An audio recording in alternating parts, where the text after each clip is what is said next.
What's going on, guys? Welcome back to my channel. As you can see, I finally got my hands on this beauty right here. This is an Elegoo, I guess, Mars Pro 2 resin printer, and I've been wanting to get my hands on this thing for a very long time, and I finally got one. And I can honestly say that from the first couple of prints that I've done with the practice print that's on there, these things look really good, and I can understand why so many people are starting to go for the resin printers now. But the only problem with this is that the resin printers aren't as big as usual FDM printers. Okay, so a lot of the stuff that I do, mask, cosplay, and all that stuff, is mostly with the FDM printers. But this is something that I want to get into more, because the level of detail in these things, these rooks that came with the printer, are extremely detailed, and I like the way this thing does its thing. So we're going to jump into it. I'm going to give you my pros and cons of this printer and let you guys decide for yourself. So let's jump right on in.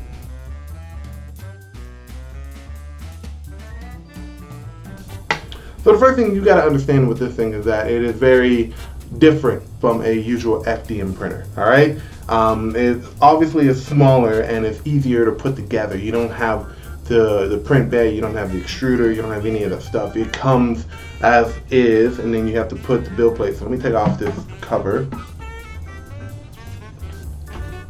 So this little part right here is the build plate.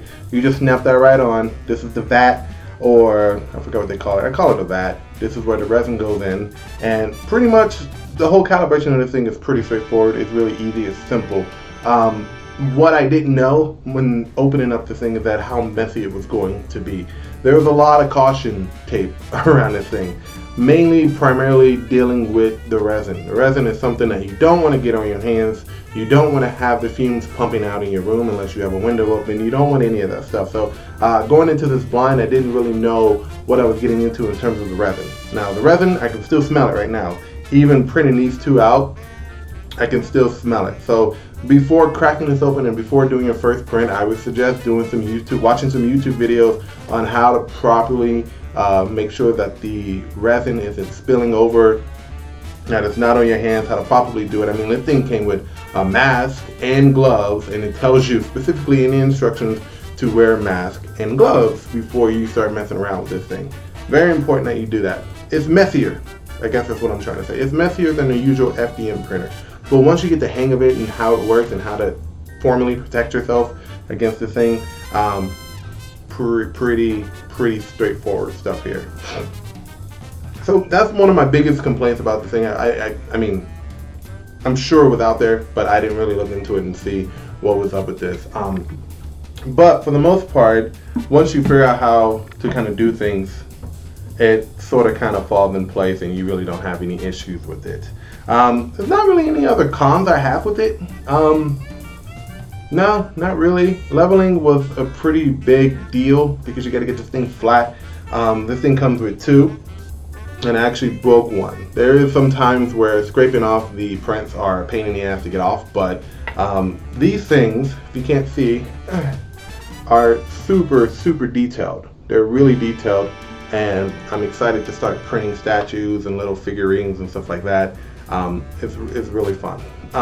Note though that after every print, make sure you do check your vat, because sometimes bits and pieces of this kind of falls off and it prevents the Z-axis from homing properly. And I learned that the hard way when I kept on hearing a clicking noise, because as the Z-axis is lowering, it's sitting on something like this raft right here, or a piece of the rook head or something, and it's preventing it from going through. So make sure that you're checking your vat. Make sure that you get like a plastic spoon or something and dig around to make sure that you do get what's in there. I have this little thing. It was a Tupperware, and that's my broken rook in there. I have this plastic spoon that I kind of look to use to fish around in there to make sure that I got all the debris out of there. This thing also comes with a funnel that you can pour the vat back into the bottle, which is highly recommended that you do. The instructions say don't let the resin sit in the vat for more than 48 hours unless you're going to do another print. So there's a lot of cleaning up to do when it comes to this resin printer. There's a lot of maintenance to maintain. So again, different ball game. And I would expect that when you're getting prints that are this detailed and this clean, it's kind of expected that you do that. So I got a little Tupperware container. I layered it with some paper towels or napkins, and I keep the spoon nearby. So if I need to put the vat or the resin back in the bottle, I have this nearby.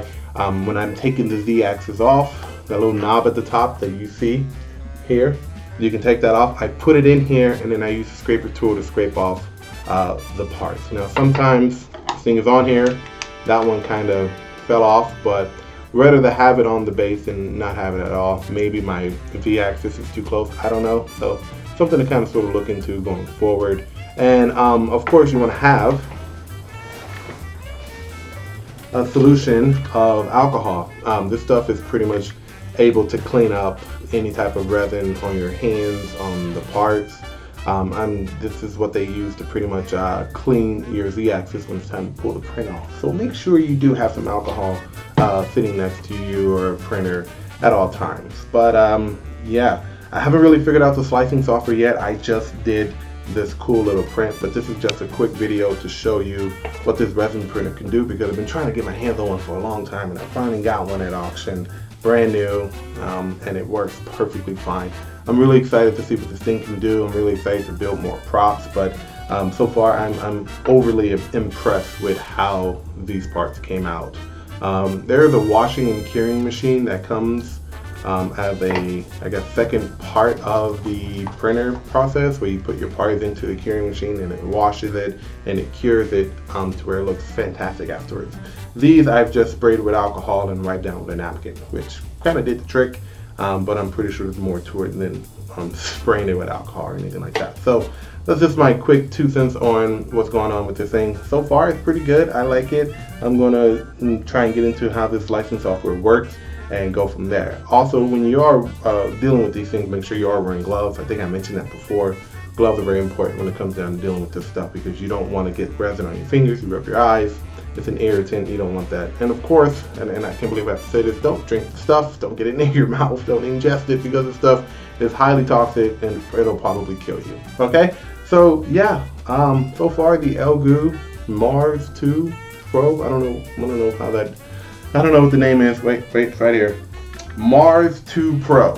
So the Elegoo Mars 2 Pro, I'll give it a solid 9 out of 10. I don't give it a solid 10 because there's a lot of cleaning and a lot of handling after the print gets done, but it works fine. Just make sure you do level your Z-axis properly, otherwise the prints aren't going to stick like they should. So a lot of fun stuff to do here. So again, guys, subscribe to the channel. I'm going to be doing a lot more prints and a lot more fun stuff with this resin printer. I'm about to dive into this software program and kind of see what's going on here. All right, so thank you guys for watching, and I will see you guys next time on another episode of whatever this show is. I don't really know. Bye.